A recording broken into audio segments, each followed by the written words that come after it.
Hey everybody, this is RJ. I am here with Kevin tonight on the Bad Dinner Guest, basically Bible study. Last night we did Genesis from the beginning to Genesis 1:1. So tonight we're going to start at Genesis 1:2. Any thoughts going into this, Kevin? Hello, everybody. I don't have too many thoughts going in. I'm interested to see. I don't expect for any of our repeat listeners, I don't expect this one to take an hour. I think we're just going to cover Genesis 2 tonight. We're just going to keep doing this in small sample sizes until we kind of get a feel for it, Yeah. especially in the Old Testament. The New Testament that might become a little bit easier to read at times and get through things more quickly. But that's my only thought here. We will, of course, refer you to our first episode for our big disclaimer. But I will say briefly, as a friendly reminder, we are coming at the Bible objectively and going to ask any and all questions that we can think of and point out any theories that other people may have mentioned to us at a certain time. So if you're expecting a sermon or if you're expecting a bashing, you will probably get a little bit of both. No, you won't get any sermon from me. You might from me. But yeah, definitely check out that first episode. The first 40 minutes or so of the first episode of this, where it's Genesis 1:1. We don't get to Genesis 1:1 until like 40 minutes in. The rest of it is explaining what this series is about and what we're doing. So that's all the disclaimers you're going to get from us for this. Otherwise, we're just going to go on unapologetically, I guess. Oh, yeah. Right on. That's how I exist. Unapologetically. Yeah. I apologize too much. See, yes, that is where it has So I can't stemmed say. from. I apologize to people all the time, but it's almost getting to a point where it's a knee-jerk, and I'm told I apologize too often, so I'm taking a mental approach to say, like, if I tell myself that's something I used to do, then it becomes something I used to do. I feel it. So, little self-help. Now you're just somebody that I used to. Genesis 1:2 now, guys. That was a good segue. Are you ready? Okay, so we're just going to kick off reading here. This is from the King James Version. So Genesis 2:2, or 2:1. Thus the heavens and the earth were finished, and all the hosts of them. And on the seventh day God ended his work which he had made, and he rested on the seventh day from all his work which he had made. And God blessed the seventh day and sanctified it, because that in it he had rested from all his work which God created and made. So you got your hand up. Yes, Kevin. I do have my hand up. I thought it was polite, so that way I don't cut you off if you planned on reading further. The reason I stop at the seventh day here is it's just it's odd to me that technically Sunday is considered the first day of the week, but yet as far as Christianity or biblically goes, Sunday is the day of worship, but it's essentially about to tell us a little bit more, I believe, or at least here it mentions that the seventh day is it says it right there.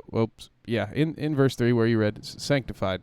So it's saying that the seventh day is the holy day, yet it seems to me that we actually, those that worship on Sundays, are actually worshiping on the first day of the week. So shouldn't everyone be going to church on Saturday? Well, I think the Catholics do go on Saturday, and I think a few other religions worship on Saturday, because a lot of religions start at the basic Abrahamic foundations, if I'm not mistaken, which the Old Testament is. And I think a lot of them worship on Saturday. Maybe it's for that reason, but I've also seen calendars whose weeks start on Monday.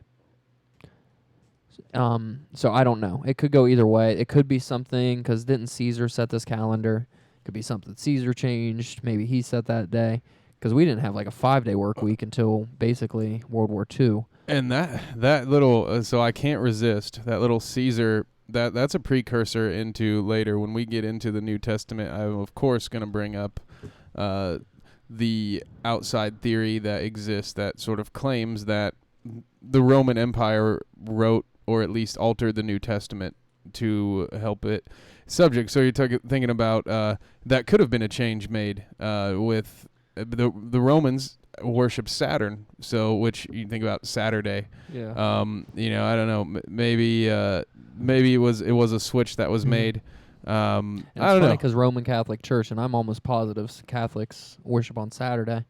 Kind of worth a Google, to be completely honest. Yeah, I mean, I can fill some time here while you look for Do it. you want to go ahead and read? I can go ahead and read. Yeah, I don't have to fill. We don't have to kill dead air anymore. We can just read from the good book. So we were at Genesis 2:5, I believe. No, we were at Genesis 2:4. These are the generations of the heavens and of the earth when they were created, in the day that the Lord God made the earth and the heavens. And every plant of the field before it was in the earth, and every herb of the field before it grew. For the Lord God had not caused it to rain upon the earth, and there was not a man to till the ground. But there went up a mist from the earth, and watered the whole face of the ground. And the Lord God formed man of the dust of the ground, and breathed into his nostrils the breath of life, and man became a living soul. Okay, I think you should stop there. I want to reread what you said to myself. Cause is that where... I'm sorry, I don't even think I was talking on the microphone, but yeah, I definitely want to stop there like I was saying. Just because did he just make man and then breathe life into him, or didn't he already create man in the last chapter? I'm glad that you pointed that out, because I wanted to stop here for that same reason. And feel free to read reread those verses out loud. I was a little choppy. The light, we didn't have the screen pulled up. I'm reading from my book, and the lighting over here isn't great. So feel free to just reread them out loud when you get back there. But yes, what it says essentially, and we'll revert back to the last episode to check this, but it is mentioned that man was created in God's image in chapter 1, and yet here it seems to be saying, unless it's going back, which we will read through it here, but yeah, it seems to be a little redundant here, because it also says that we should know, and every plant of the field before it was in the earth, and every herb of the field grew. So it's almost like, I think what we're getting here in chapter 2 is essentially a flashback to chapter 1, because it sets that precedent by saying these are the generations of the heavens and the earth that were created, and then it goes on to say every plant of the field before it was on earth, every herb of the field. So much in the same way as in chapter 1, it talks about first came the plants, then came the animals, then came man. It sort of loosely sets that same precedent here when discussing. So maybe here what they're doing is just going into more detail. And for your reference, RJ, and those of you listening, we're talking about 4 through 7 here. Genesis 2, verse 4 through 7. Basically, verse 5 and 6 there. And for everybody listening, if you watch this one on YouTube, we actually have the verses up as we're discussing them, which might help you for our only audio listeners.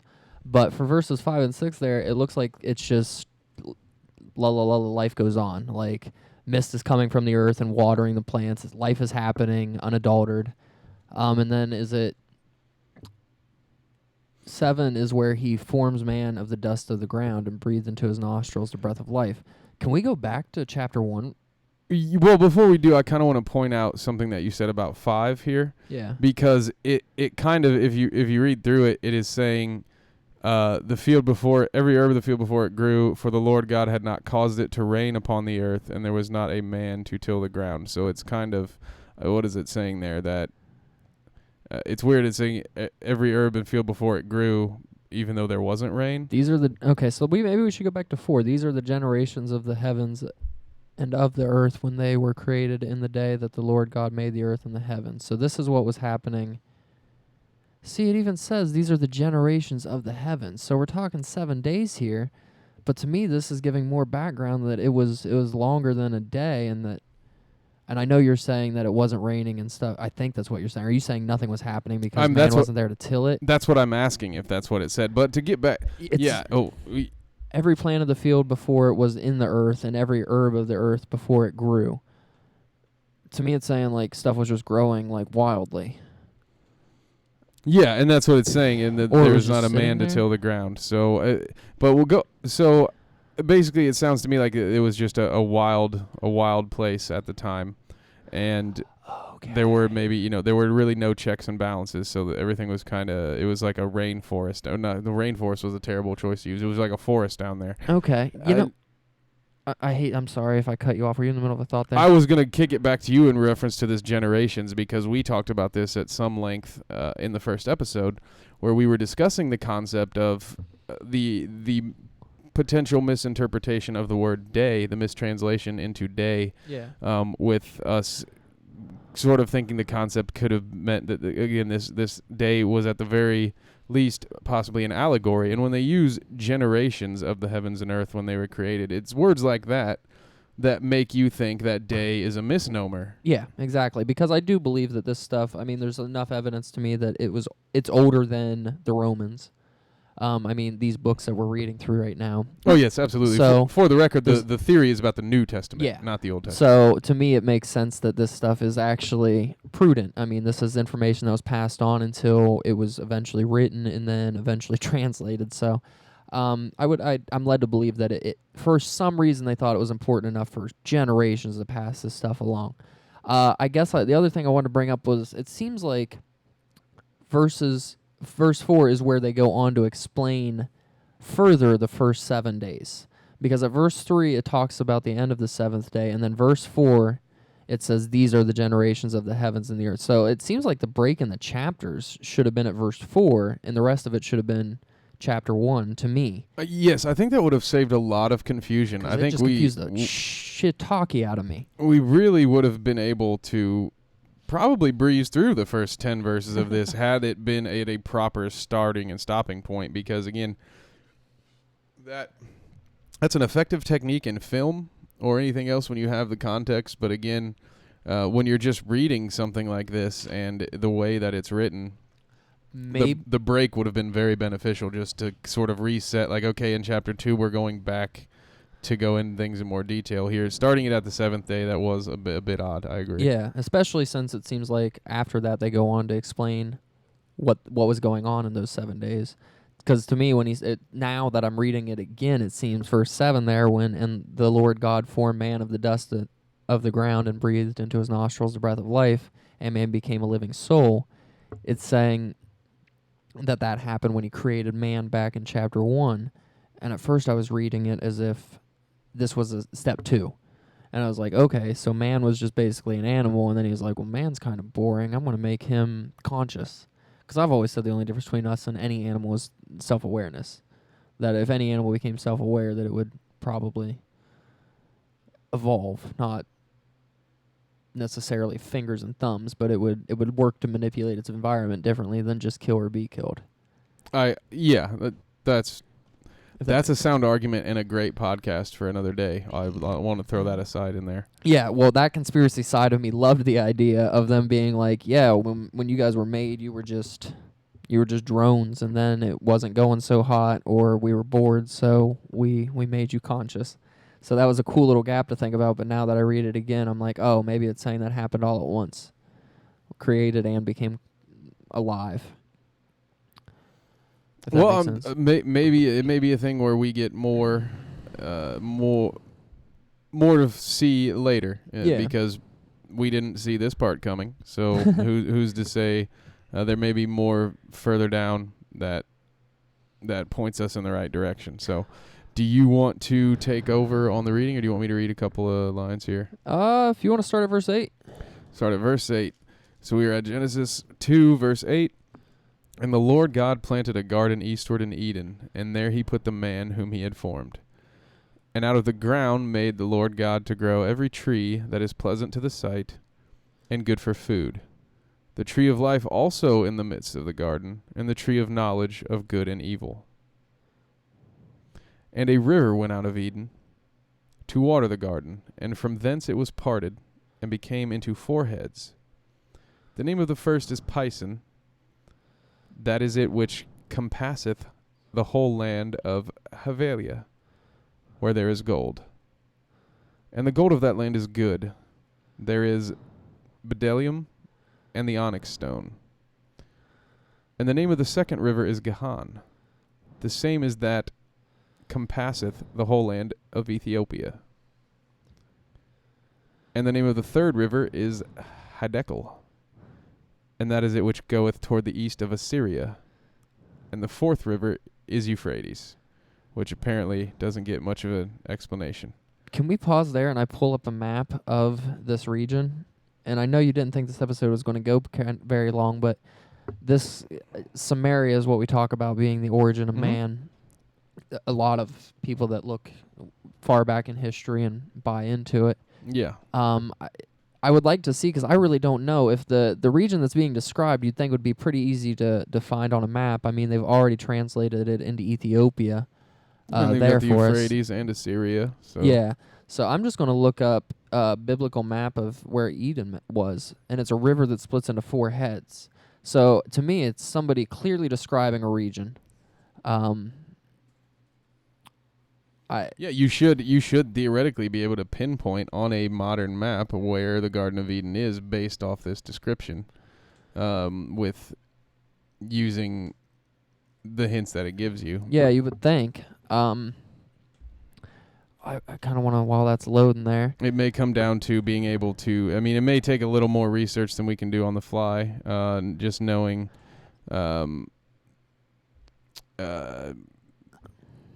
names tend to change over time, and names of countries have definitely changed since that time.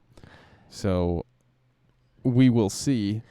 But so it's also to me saying that, like, so if man was formed and then placed, he existed outside of the earth or outside of Eden for some period of time and then was placed, because it what is it in verse 9 or 10? Where is it that It's it says 8. that he placed him in the garden? it's There he put yeah. the man that he had formed. So it wasn't he was formed in Eden. He was formed outside of Eden and placed. I don't know. And It it's just very- sells me on the ancient aliens. And it's very specific on that. You know, they chose their words carefully Yeah. here. It says, "And the Lord God planted a garden eastward in Eden, and there he put the man whom he had formed." You know, it wasn't there he put the man he was yet to form. Yeah. Or there he would, and that is where he formed man. But it does say that he formed man from the dust of the earth. But So but it says that the earth is there. I know. After he created, I'm just saying. To me, that's they found a planet. They were like, okay, there's material here to put together life. They brought it back. They sparked it up, and then they placed it in this place where they were like, there's no way life can fail here.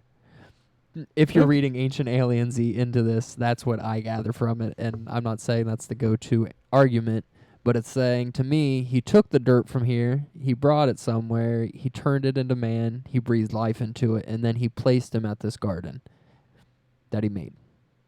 You know that I love that argument, because that was really one of the whole points for us doing this, was to look for things like that. And it again plays into that sort of that Nibiru Anunnaki theory that is pretty prevalent in the conspiracy world. And it's one of those that even if you don't believe it, it's so entertaining and interesting to conceive that you really can't help, like, once that idea has been introduced to you, you really can't help but look into it, because it's very interesting. Even if you viewed it as a piece of fiction, it would be a fantastic piece of fiction to think about aliens coming down, and there are theories about them that, you know, our DNA is spliced, sort of, and you know, you think of the concept, but then it can be very humbling, as well as a little bit sad, to think that we might have been put here just as a way to mineral resources for another race, another species of beings. So, But maybe we weren't put here to mine. You know, they always say, like, the only reason for us to live is so that life can go on. You know what I mean? Like, the only reason to explore the outer regions so that we can put life else. What if that was really just they just wanted to spread life? like, So they we're really were a- just dropping it off. like, we're essentially just like a galactic fish tank. Yeah, because to me, That you can ignore for you buy enough food to last 3 months, and then you just kind of can ignore it forever. exactly. Yeah, You're I get spreading it. life throughout the galaxy. You buy the little clamshell fish that suck the algae up for you, and then you just you let the ecosystem survive itself. And it's an interesting theory, and our goal here is to try to break down the Old Testament and think about it from the terms of, like, what were the people. This wasn't written in modern times or for modern times. You got to consider that this wasn't. If you're listening to us right now, the Bible wasn't necessarily written for you. It was written for people at a different time, and so there are different ways to, obviously, to interpret it. That you have, just look at the different version. Look up the Bible on the internet if you don't have a copy and you want to buy one, and there's proof right there of how many different ways it can be interpreted. So, what have we found in regards to the Garden of Eden location? I haven't found anything that pinpoints it so far. And obviously they've never pinpointed it, but the one article I was saying said that it's wrongly attributed to the Middle East because of the mention of Euphrates, but because I haven't found I just wanted to find a concise answer. Crap, what were we talking about before? Because We I were had talking something I about wanted to say. I can't remember. It was about where Eden was located in the Middle East. No, the wait, Euphrates. The Sumerians and Oh, the Sumerian tablets, ancient aliens. Yeah. Yeah. The mining. That's what I want to get back to. Oh, yeah. I never have been able to buy into the idea that we were put here to get to something for somebody else, just because it's taken us way too long to even get to here. And if you have the technology to travel what we believe to be light years, you probably could just build the mining equipment yourself rather than us self-teaching ourselves how to do it. Unless they planted us here a long time ago expecting to come back and there'd be piles, but we just went off the rails and started killing each other. But again, then that completely blows out of the water the idea of evolution, and that the missing link doesn't exist because there is no missing link, and monkeys were the closest thing for them to like genetically alter, I guess. And then they put people here. That monkeys won because they had thumbs. Yeah, well, I believe that. To be completely honest, they were able to find the argument that we were environment. crafted to do special, skillful things based on just the kind of hands that we have compared. Like, that's enough of an argument for it to get my attention. Where it's like, what other creature in the world can do what we can do as far as detail? Like raccoons. Okay. So okay, no. maybe raccoons came in second. Maybe raccoons were the backup. That's all plan. I'm saying. Yeah. No, I can see it being a genetic accident that because we were able to. The other conspiracy I'd like to dig into one day is the mushroom idea that monkeys, because of the way that Earth was, things were going on with the environment in Earth, they were having to leave the trees to forage more, and they happened upon some mushrooms, and that's what led them to basically becoming self-aware eventually. Well, maybe we'll find some hint of that in here. Apparently, if you know what you're looking for, you can find it. So we should maybe look into that one day. Do you want to get back into this? We did not find where Eden was, folks. We did not find it. Do you remember where? Apparently, it takes more than 5 minutes of research. Who would have thought? We will definitely update when the time comes that we do find it. So we were on verse 15. Okay, I can take up reading here if you didn't have any more points. No, yeah. Go ahead and take the reins for a while. I'll just start back at 15 there. And the Lord God took the man and put him into the Garden of Eden to dress it and to keep it. And the Lord God commanded the man, saying, Of every tree of the garden thou mayest freely eat, but of the tree of knowledge of good and evil thou shalt not eat of it, for in the day that thou eatest thereof thou shalt surely die. So there he's saying, hey, I put this tree over here. If you eat it, it's knowledge of good and evil, and you will die. I can keep going, and we can talk about it. And the Lord God said, It is not good that the man should be alone. I will make him and help meet for him. That was oddly worded. So 18 again there. And the Lord God said, It is not good that the man should be alone. I will make him and help meet for him. That is just poorly worded. What is going on there?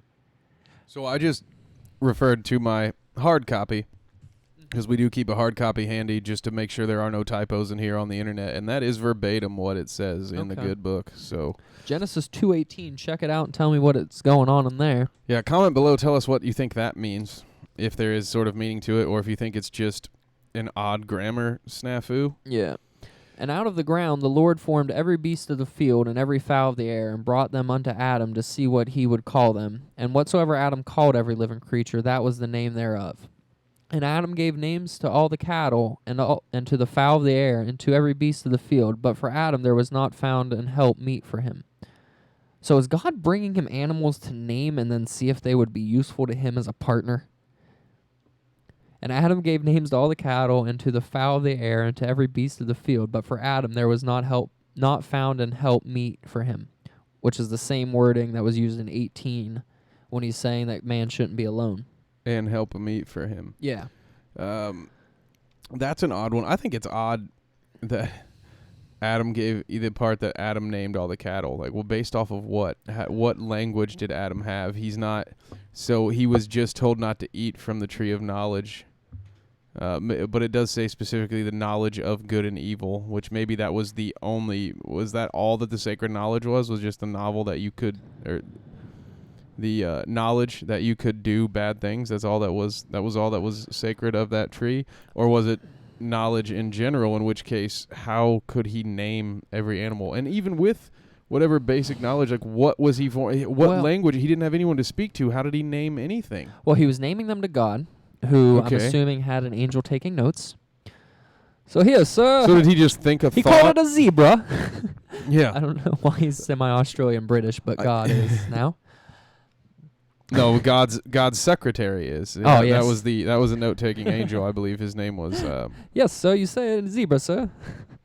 Okay. White and black stripes on that one. What about the one that has black and white stripes and also looks like, was it a whore? Oh, horse. Right. See, that's and naturally Adam spoke English. Yeah, well, King James version. He So spoke King's English, so your British accent was on. But yes. And Adam called every living creature that was the name thereof. So I guess this is saying that God gave him the authority. To me, this is him being like, this is the character and this is what he has the ability to do, and it's coming straight from the boss. So whatever Adam calls it goes. And I mean, it's probably some foreshadowing as to why.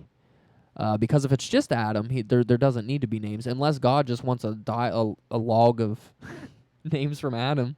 So what's going on down on Earth? Oh, he's named 7 more. Tell me. But I've always wondered, have you ever thought about what language you would think in if you didn't know a language? Because I've always wondered if language is, other than consciousness, is what's also separated us from the ability to speak is the ability to think. Because there's some research out there that shows a correlation between languages spoken and the way your brain actually is wired, and you can come to 2 separate conclusions, or you may be mellower or more dramatic based on what language. And then people that know multiple language, when they're angry, once you know them to where you speak in them, sometimes when they're angry, their thoughts will happen in that language, and when they're happy, they'll happen in another, and crazy shit like that. And I know later he splits up the tribes and gives them different languages, and I've always wondered if that's why you see some. That's why, as if I buy into this 100%. You see some of the stereotypes that exist out there. that's an interesting thought. I have multiple family members that are at least bilingual. I have a faraway cousin that speaks 3 languages, so I'm actually going to ask about that and see what language they think in.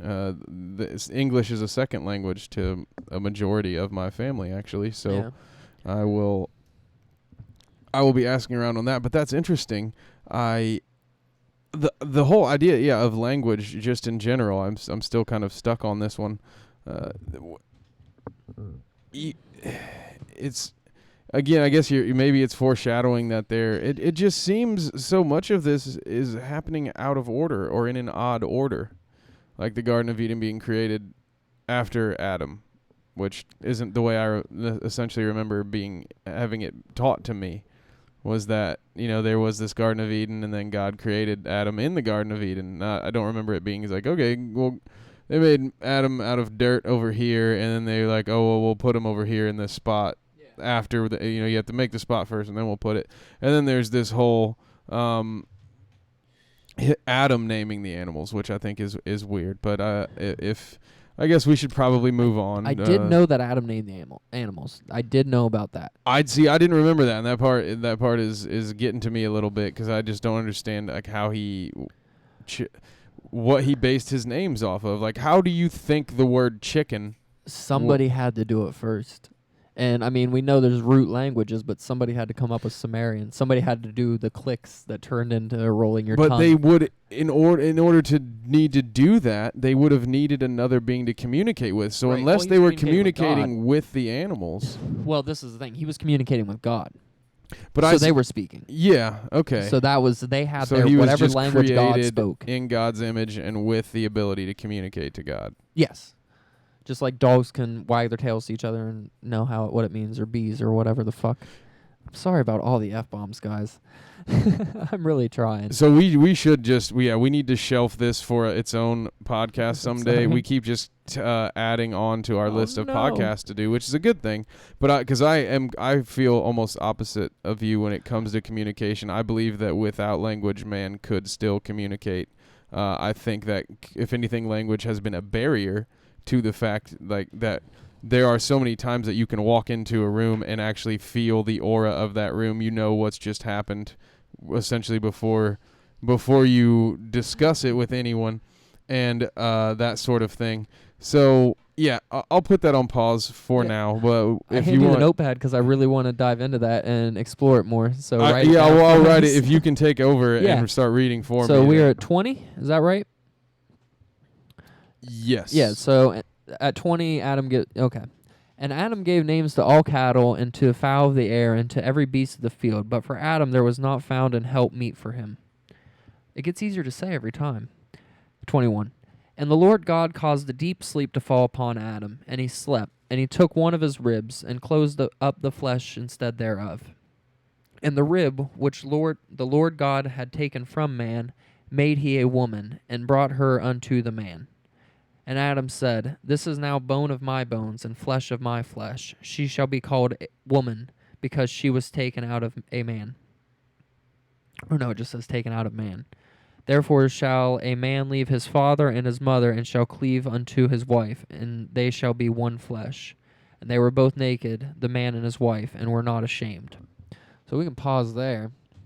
So men rule, women's rule. You were made of me, that's why I'm missing a rib, and you're not. I don't think that's even actually true, though. Is it factually accurate that men are missing a rib or have a short rib? It might have just been that one case instance. I'm going to Google this because that's actually something I'd heard before. Within the church growing up, I couldn't remember. So I want to find out if we have one less rib. Again, I have to point out just the oddity of why is this religion telling us that men are superior to women? Like in one hand, it attempts to tell us that these are two halves of the whole. Like almost, what was it? The same sentence in which Adam says, "You are woman because you were made of me." He then goes on to say stuff about mom and dad, and then you'll leave mom and dad and become one flesh with your wife, and it essentially talks about that two halves of a whole. But the first two chapters of this book has really laid on fairly heavily the idea, like, look, ladies, you're subservient. So here's how it works. There's God, there's man, and then there's that woman that was made out of man only just because we didn't want man to be lonely. All right, that is what you're getting. Not factually accurate in your experience, Kevin? Is there not God, man, and then the women there to please you? Dude, my experience has been the opposite. My experience is that women rule the world, and I am just living in it. You're doing it wrong. I know I'm doing it wrong. Do you not know you live in a patriarchy, sir? Give it 3 months. Use it. But I thought this was the first time that man was indeed placed in a position where women were subservient to him. Do you remember where we read prior? Because I know we're only 2 chapters in, but do you remember where prior you're getting the impression that man is above woman at all? And I hate to put you on the spot like that, but this is what happens when we don't. Well, just be prepared to fill some time because you got to read. It was just, other than that, it seems really strange to me that like half of this seems really organic and it's about creation, and then you have little crap thrown in there like... So creation, verse 21, more creation, verse 22, creation, and then 3, this is information that generally isn't thrown in there. Normally it's what God does and what happens. And then here at verse 23, it's what Adam says. And when he names everything, it doesn't say what he says about it. But this is Adam declaring his dominance over woman there. It's not even God saying it in the Bible. That's interesting to me, and it seems inorganic. It seems like that could have been thrown in there a little bit later in different translations, something like that. It seems to me that if you took that out, it would read pretty well the same as the rest of the Bible so far, but as soon as that comes in, this is a little bit strange to me. Yeah, it is, and so to point out what I was referencing from chapter 1, it was Genesis 1:27 where it says, "So God created man in his own image, in the image of God created he him, male and female created he them." So where it's not necessarily so on the nose there, to break it down phonetically, is saying, so God created man in his own image, in the image of God created he him. So they do put man first again. It but doesn't only in wording. But again, but I'm just asking. Oh yeah, Okay. but only in wording. I And just then want to make sure it's clear. Yeah, and then secondary, male and female created he them. But it's coloned out, so it's like a secondary. It's like a backup thought. And I don't think it's something. I think it's something that's overlooked too often. But especially when it's a written word of a religion, you cannot overlook the fact that these words were chosen very carefully, and they're put in order for a reason. And you really shouldn't overlook that with anyone. But when you only have two, you have to pick one to put first. I'm just saying it's been the same person first every time. That's true. That's what I'm saying is if we come to find that ends up being different, but I have a feeling that this theme is going to recur over and over again. And that's why I'm going to keep a tally here. I just want to, I don't think that there was necessarily, I think you can find a lot of that to look kind of out of place when you see it. Like that there, you have two options. So if you would have put woman first before man, then would have women ruled the world, because in that phrasing there, in your phrasing there, does it assert dominance of man? Whereas here it's clearly an assertion of dominance. Maybe I just want to be a little bit less looking for it, I guess. See, within there. I think correct me if I'm wrong. Where I'm seeing the difference in opinion here is it's essentially like comparing one to the other. Where I'm saying you have to put the two together. That the first one subliminally will reinforce this. Like you're setting this tone. Happenstance. It could be happenstance, but we'll see if the coincidence theory holds true here, because I already know when you get to the laws and stuff like that, you're going to see that. But to me, again, if this is the part of it that held up to all the years of being tossed down, the laws happen later.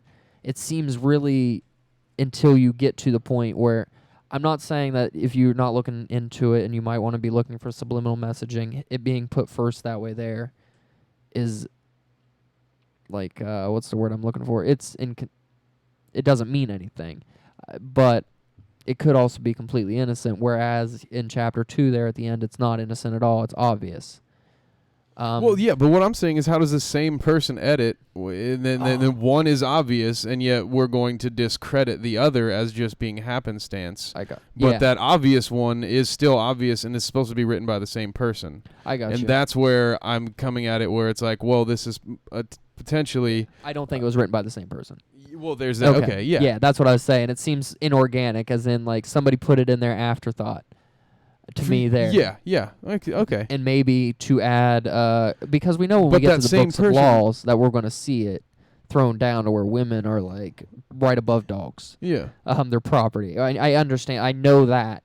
I think that Genesis and some of these other books were a lot more innocent if you look at them in the writing style. It's so far to me it seems like innocent, oh my God, somebody put that shit in there.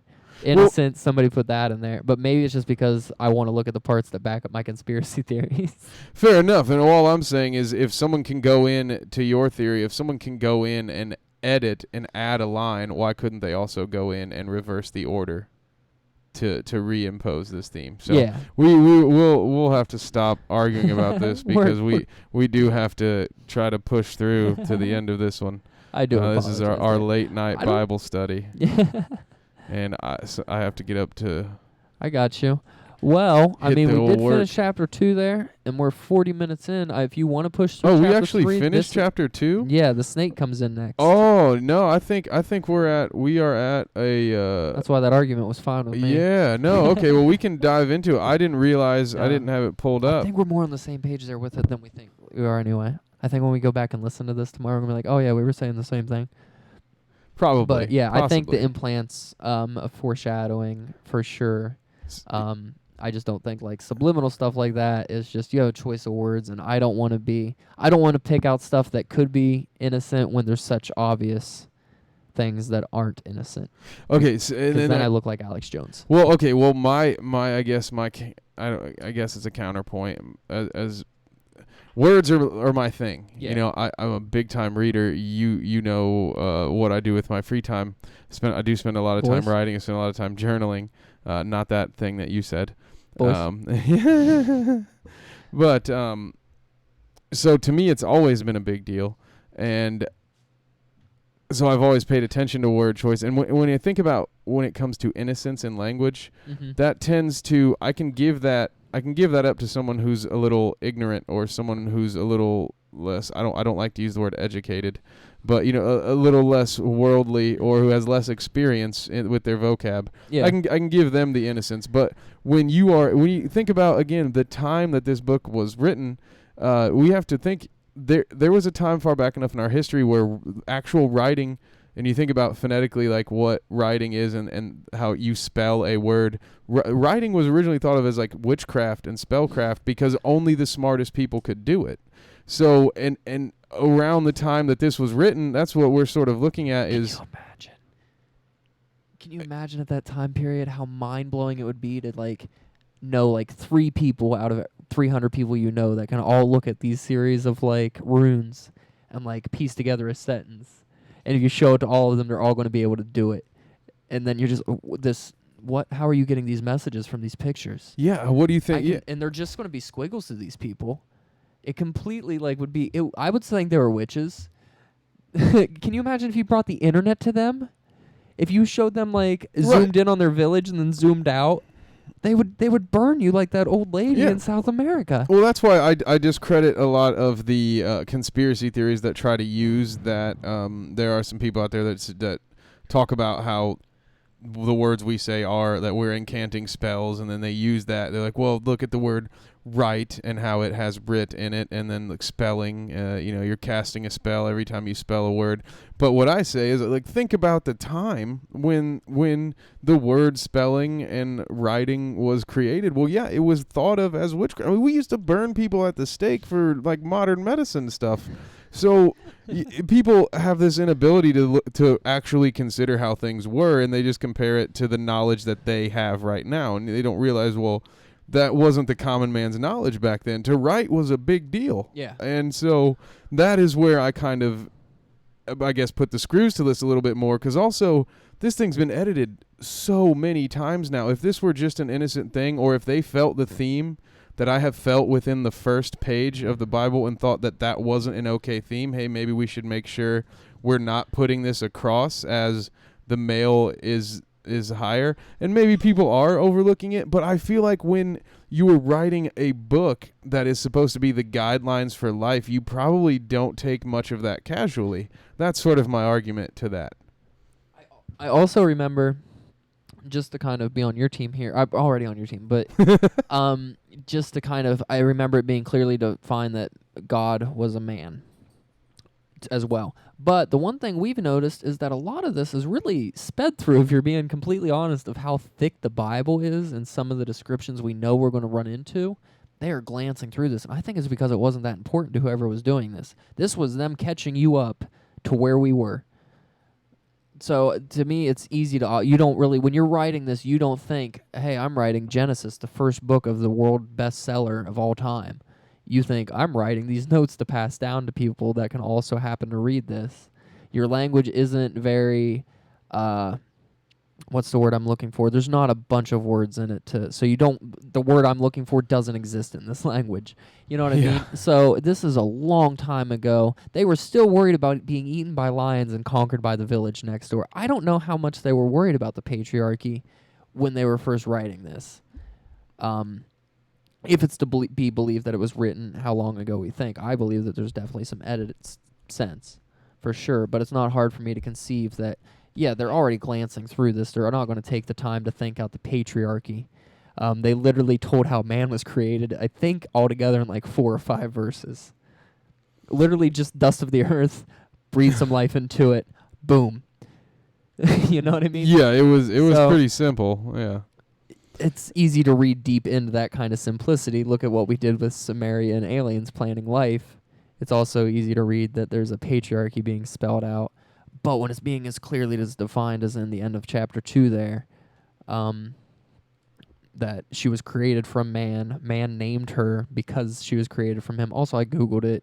It's a myth. You can have anywhere between 11 and 13 ribs. Most people have 12, but men aren't missing a rib. Oh, okay. So, good to know, yeah, guys. like I said, it was a one case occurrence. Yeah, well, it was a multiple specific. Yeah, specific that instance. But Sorry. what if you were the first two and that was one of the genetic hiccups and they gave you the first language and you were like, oh shit, she's only got one of these and I got two. Or the person actually writing this, Adam and Eve's kids or whatever, was like, well, dad had 13 and she had 14 or 12 and 13 or whatever. It's because she was made of him, but that's just a DNA hiccup that, like, the aliens are like, shit, we shouldn't have left that in there. Now they're reading way too deep into it. They missed the point. Oh, God. Oh, God. We're God. Have you ever thought about, like, when I was, like, deep into the church, I always wondered if, like, it just sounds like, because God was supposed to be, like, omniscient and perfect and could do no wrong, but it sounds like the Old Testament is all of his greatest screw-ups. And the New Testament is him being like, sending in the cleaner to be like, yo, man, things have gone too far. I need you down there. I need you on the ground. We got to do some shit. And then, like, he's fixing all of his mistakes. Because it seems like, I mean, he floods the planet because things go so far awry. And if he's omniscient and he, like, knows the future and the past, then he knows Adam and Eve are going to, spoiler alert, chapter 3, I think the snake tricks him into eating some tree of knowledge. No. Yeah. Bible So, like, spoiler cast. I was always like, this just sounds like God keeps screwing up and sending in cleaners. And maybe, because I haven't seen so far, seen that he can, like, name stuff good, but no mention of perfection.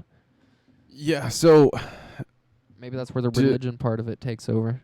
To play the, not necessarily the aliens advocate, but to go along with a different, I can't really call this a conspiracy theory. This is an old sect of, an old religion that really lost the battle of Christianity, I believe, that we're talking about the Gnostics here. Oh, okay. So the Gnostic belief, and I'm going to brutally paraphrase this and probably miss some major details, so of course do your research, guys. I'm just trying to paraphrase this for the argument's sake. Listen to everything we say. We know it all. Yeah. So the Gnostic concept is essentially that there was this with the G, essentially this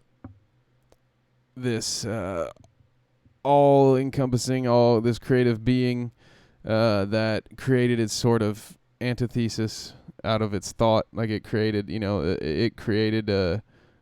God created a female God, and then that the child that they had then became what we know as our God, and that they essentially view that God as like a tyrant that is the God of the material world that sort of forces us to worship him and worship no one else, and actually hiding us from the true the true divinity, which is a God that essentially doesn't really care, that is just all-seeing and all-knowing. And again, I'm probably wrong here on a lot of those things, but it's not like a God is watching, God is judging. It's just like God exists. It's not like there's no real competition to please him. Yeah. That there is some tyrant king God that rules over the earth that has convinced us to do that. And that was an old sect of religion that was taken down. There are probably still some people today that will tell you they are Gnostics, or will mistake Gnosticism for being an agnostic, and just you really again, you see, not the first thing it says under Gnosticism, not to be confused with agnosticism, but it happens all the time, and it's sort of the the idea that knowledge, oneness with God, or that sort of thing. So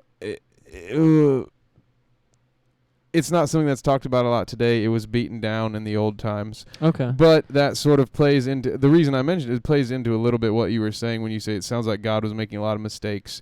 That's sort of how the Gnostics interpreted the Old Testament is is what essentially I'm led to believe, is that you look at the Old Testament and you look at things like the flood and you look at the things like sacrifice your son to me on this stone and you think this is a good person?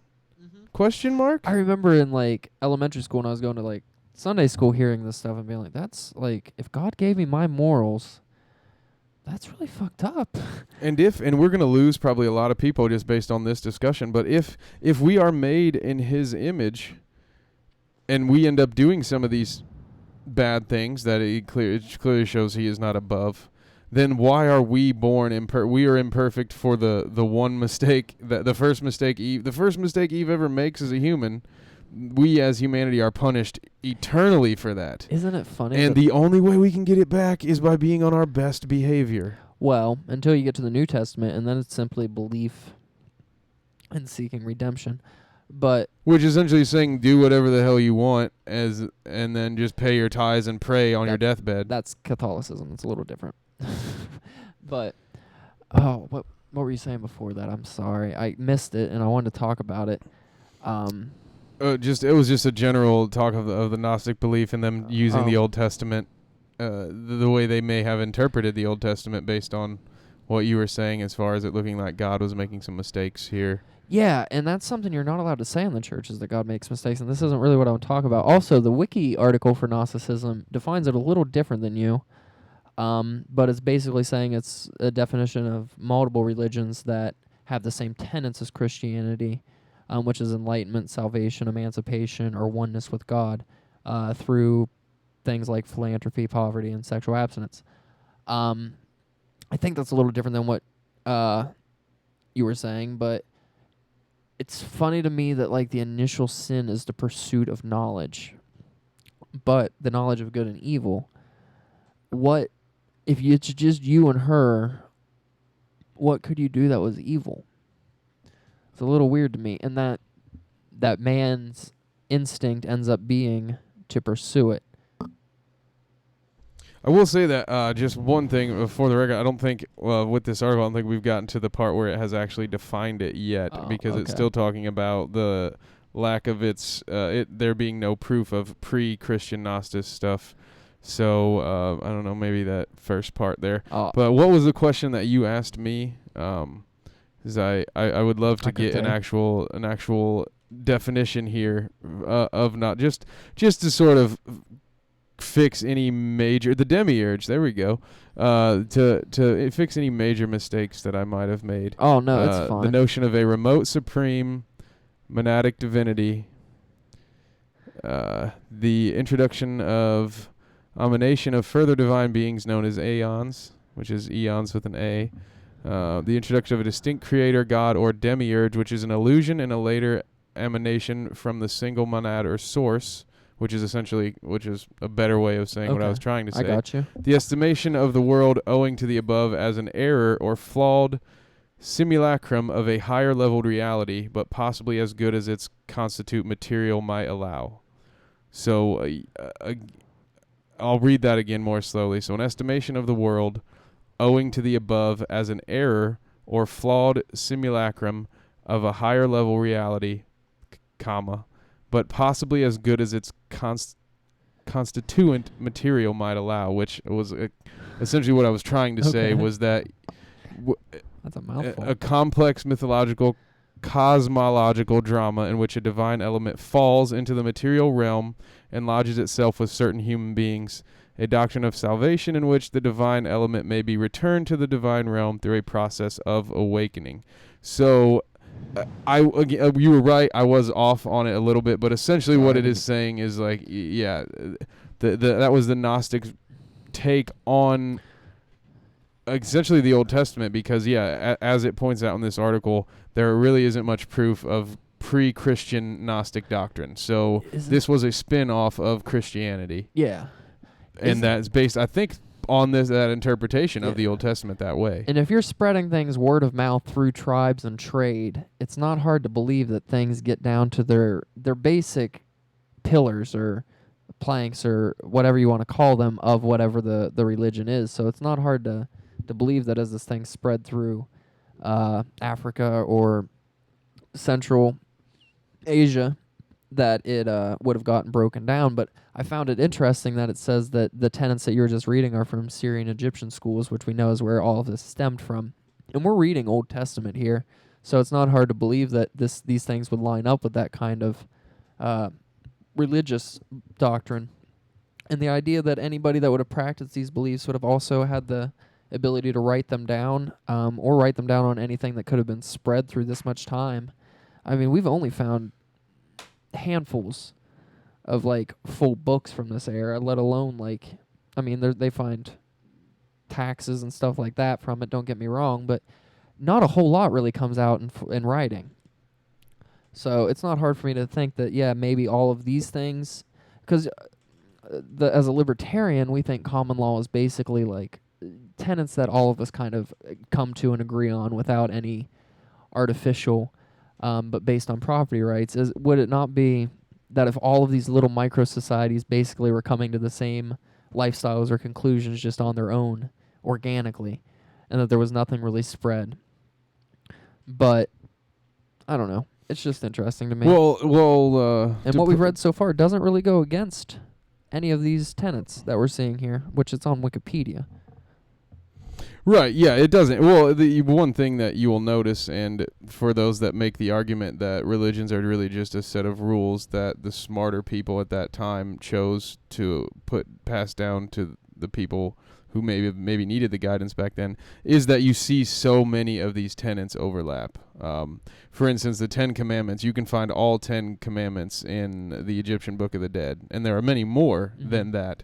They're phrased differently. It says, I have not killed, I have not stolen. Then I can't remember the exact number, but there are many more, but all 10 of them, basically they were just changed from I have to thou shall. Yeah. And that is the only change to the commandments, essentially. There's a slight verbiage change here and there, but yeah, so I can't that's wait part of it too. So it's one of those things. Maybe when we do this communication episode that's going to happen soon, there's the whole idea of sort of a deeper shared consciousness. When you think of, people coming up with the same idea that are hundreds of miles away and have never interacted with each other, yet they somehow come to the same conclusion or come up with the same joke or something. There are these odd little things where it's sort of like once you put it out there into the universe, it's somehow we seem to have a way of getting to it. So that is quite possible that some of these things that were overlapped might have just been people coming to the same conclusion at different places. Yeah. And again, we're talking spans of thousands of years, maybe. We don't really know. Yeah. So, cool. Well, I think we're at a pretty good wrap-up point here. It's interesting that we keep finding chapter by chapter is a decent stop point for an hour discussion. Hopefully we continue that. The last chapter, though, half of that was our disclaimer. Again, if you've listened to this and been offended but somehow made it to the end, please check out our first episode where we kind of go over what we're doing here.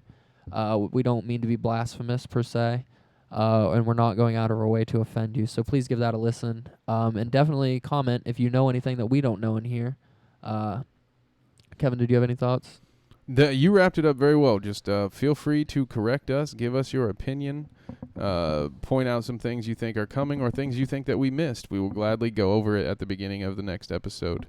And I would like to thank you for your time. Yeah, check us out on Bad Dinner Guests with an s.blogspot.com, at Bad Dinner Guests on the Twitter, and look us up on Facebook. Thanks again, guys. RJ and Kevin, ouch.